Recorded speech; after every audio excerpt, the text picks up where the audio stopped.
Inilah. Dia.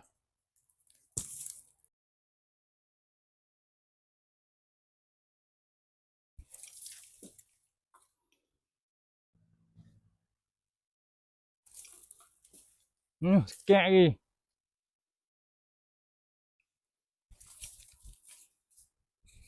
Baru masuk. Baru masuk.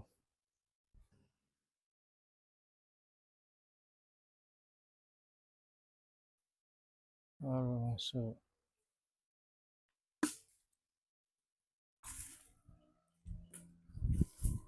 Jadi guys, kita akan menggunakan sistem single rope. Gunakan edah canopy anchor. Jadi boleh terus naikkan tali ya. Bila kita tengok dekat cabang Y dia ni, apa dah tu?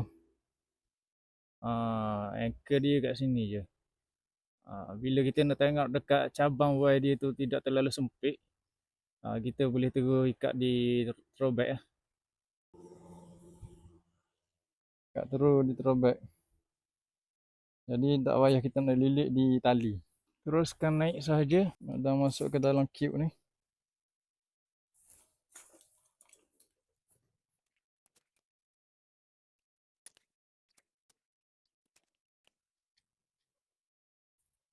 Okey, sekarang ni kita akan buat butterfly.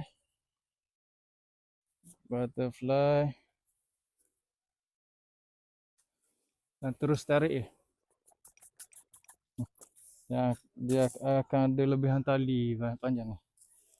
So, masukkan dalam device. Dalam device ni panggil Rope Runner Pro guys.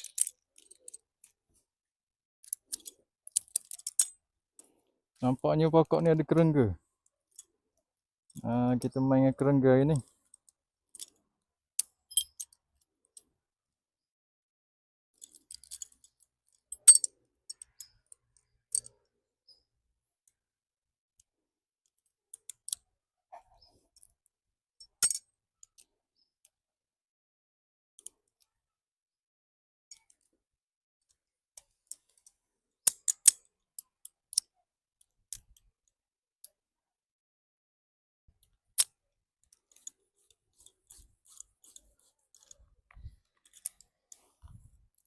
Jadi sebelum naik tu kita kena test look dulu.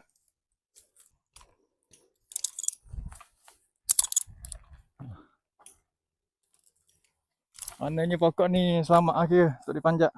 Jadi sekarang ni kita alih dulu. Tali, kita letak mana tali? Tali tu tak sini.